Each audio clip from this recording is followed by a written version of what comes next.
Hey, what's going on, dudes and dudettes, and welcome back to the final chapter of this fantastic build from Mobius Models, and that's none other than the 1/350 scale NX-326 USS Franklin from Star Trek Beyond. Let's get to it. So, on our maiden voyage aboard the USS Franklin, we are going to be applying the first stages of the weathering, and that's going to be applying Tamiya black and brown combined to create a nice dirty look. So the first stage is going to be used for a panel lighting technique, and this is time consuming, but it's totally worth it, so be patient when applying the panel lighting. Now, if you feel this is taking way too long and you want to get this whole process done quick as possible, you're more than welcome to use a wash technique.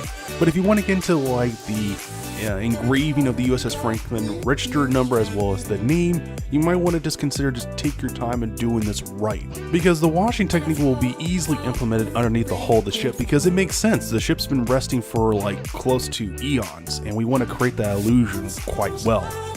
But since the hull at top is going to be seen the most, we want to target that area and make it look great. So once we're done applying the panel lighting, we're going to hit it with our good old friend Zippo lighter fluid, and that's going to act as like an eraser, but we don't want to erase too much off the surface because we want to retain that black and brown texture to stain onto the surface of the kit, and it works very well.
Now we're on to the fun part, weathering, and a very unusual weathering because most people would consider just using a dark brown and apply it onto the surface. But as I stated in the first video, that the copper brown contrasts very well with the titanium silver, so one is not overpowering the other. If anything, both textures are working in harmony with one another, and I find it work phenomenal.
now down to the second to last part of this kit, and that's applying the decals. So now this part can be fun, but at the same time it can be really annoying. I accidentally went with the annoying part because I decided to apply these decals while the kit is upright. And that's a big no-no. You want to do this when it's flat on its back, because as you can see here, there are a couple of times where the decals does not position itself correctly. It'll either just get dislodged or just fall off altogether. But I find these decals surprisingly very easy to apply onto the model kit compared to decals from Bandai with those model kits where they're like very fragile. So these suckers are a little bit more tougher, and they have a little bit of longevity to work with when they're being positioned correctly.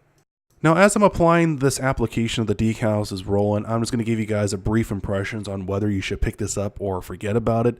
I'm just going to tell you straight out, this is definitely not a kit to forget about it. This was a great kit. Now, it's really rare when a movie license gets given to a company such as Mobius Models to handle something with this loving care, but they've proven themselves with this, because the original starships from the TV series as well as the movies back in the mid 80s, early 90s were actual models, whereas this one was constructed in a 3D environment. And the fact that they were able to bring it from the 3D environment into an actual physical form is absolutely great. So I tip my hat to Mobius Models for doing a phenomenal job. Now the bad. Now this is probably just me, or maybe it happened to other people, but when I did receive the kit, I noticed that the fan blades that sit inside the nacelle engines were broken. So you're going to have to get some silly putty, maybe some really strong like Gorilla Glue to lock those in place, because they are manufactured in a way where they are easily breakable. So you got to take that in consideration. The action base. Now, if you do plan on adding custom LEDs to this model kit, you're going to have to create your very own action base, which I personally did, because it won't be sufficient to house the batteries as well as keep the ship structurally leveled. So there's that in mind. But other than that, I say this is a must buy. This is a great kit. Absolutely, hands down, best kit. So after we're done applying the Mr. Softener solution to the decals and they all set and dry, it's time to hit that surface with our good old friend Model Master Flat Coat, and that will lock everything together.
And like that, guys, we are done. This was an amazing voyage. I love building starships. I would love to build more of these guys in the future, but unfortunately, that's all the time I have. Thank you guys for watching this video. Thank you so much for the new subscribers, and I will see you guys on the next video.